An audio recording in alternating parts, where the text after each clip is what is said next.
টানা ১২ দিন ধরে ইরানের উপর লাগাতার বিমান হামলা চালিয়ে কি অর্জন করেছে ইসরায়েল তা নিয়ে চলছে ব্যাপক আলোচনা সমালোচনা। যুদ্ধবিরতির ঘোষণা দিয়ে লক্ষ্য পূরণ হয়েছে বলে দাবি করেন ইসরায়েলের প্রধানমন্ত্রী বেনিয়ামিন নেতানিয়াহু। তবে বাস্তব চিত্র ভিন্ন কথা বলছে বলে দাবি করছেন বিশ্লেষকরা। আরও জানাচ্ছেন ঋতু সাহা। যুদ্ধ শুরুর সময় ইসরায়েলের প্রধানমন্ত্রী বেনিয়ামিন নেতানিয়াহু ইরানের পরমাণু কর্মসূচিকে ধ্বংস করা এবং দেশটির সরকার পরিবর্তনের কথা বলেছিলেন। টানা ১২ দিন যুদ্ধের পর প্রশ্ন উঠেছে, ইসরায়েল কি সত্যি ইরানের পারমাণবিক কর্মসূচি ধ্বংস করতে পেরেছে? বিশ্লেষকরা বলছেন, লাগাতার হামলায় তেহরানের পারমাণবিক স্থাপনাগুলো ক্ষতিগ্রস্ত হলেও পুরোপুরি ধ্বংস হয়নি। সিল্কোর সিল্ক অ্যান্ড শাইন, যাতে আছে আর্গান অয়েল ও ওট প্রোটিনের গুডনেস, যা আপনার চুলকে রাখে হেলদি অ্যান্ড শাইনিং। তারা বলছেন, যুক্তরাষ্ট্রের হামলার আগে ইরান সম্ভবত অত্যন্ত সুরক্ষিত ও ভূগর্ভস্থ পারমাণবিক স্থাপনা ফোর্দোতে থাকা গোপন ফিশনযোগ্য পদার্থ সরিয়ে নেয়, যা ছিল দেশটির পুরো পারমাণবিক কর্মসূচির মূল বিষয়। ফলে ইরানের পারমাণবিক কর্মসূচিকে ডিক্যাপিটেশন করা যায়নি বলে মনে করছেন বিশ্লেষকরা।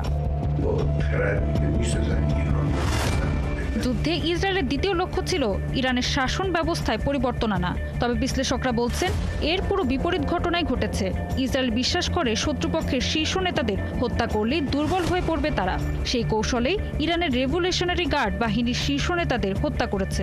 এই বাহিনী অনেক ইরানির অপছন্দের হলেও ইসরায়েলের হামলার সময় সাধারণ মানুষই সরকারের পাশে দাঁড়িয়েছে। এছাড়া দেশের ওপর আঘাত এসেছে, এই উপলব্ধি থেকে ইরানের বিরোধীরাও সরকারের সমর্থন করে। এর আগে এভিন কারাগারে হামলা করে ইসরায়েল দাবি করেছিল তারা রাজনৈতিক বন্দীদের সাহায্য করছে। বাস্তবে এতে বন্দীদের অবস্থা আরও খারাপ হয়, কারণ অনেককে গোপন স্থানে সরিয়ে নেওয়া হয়। পাশাপাশি ইসরায়েল ডুমসডে ক্লক বা ঘড়ি ধ্বংস কিংবা ইরানি রাষ্ট্রীয় টেলিভিশন IRIB ভবনে হামলার মতো প্রচেষ্টা আন্তর্জাতিক মহলে তেমন কোনো সমর্থন পায়নি। এদিকে যুক্তরাষ্ট্রের ইরানের পরমাণু স্থাপনায় হামলা আন্তর্জাতিক মহলে সমর্থন আদায় করতে পারেনি। বিশ্ব নেতারা ইসরায়েলের দৃষ্টিভঙ্গি সমর্থন করেনি। তারা কেউই বলেনি ইরান পুরোপুরি ইউরেনিয়াম সমৃদ্ধিকরণ বন্ধ করুক। তবে ইরান শুরু থেকে বলে আসছে তারা কোনো পারমাণবিক অস্ত্র বানাতে চায় না।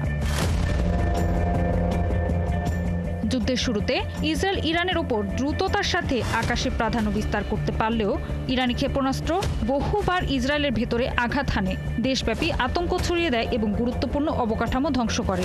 এ সময় ইসরায়েল প্রতিরক্ষামূলক আয়রন ডোম সিস্টেম ক্ষেপণাস্ত্র সংকটে পড়ে এবং দ্রুত মজুত ফুরিয়ে যেতে থাকে। এর ফলে দেশটির অর্থনীতি স্থবির হয়ে পড়েছে। এটিকে ইরানের জন্য একটি বড় সফলতা হিসেবে মনে করছেন রাজনৈতিক বিশ্লেষকরা। ঋতু সাহা, ৭১।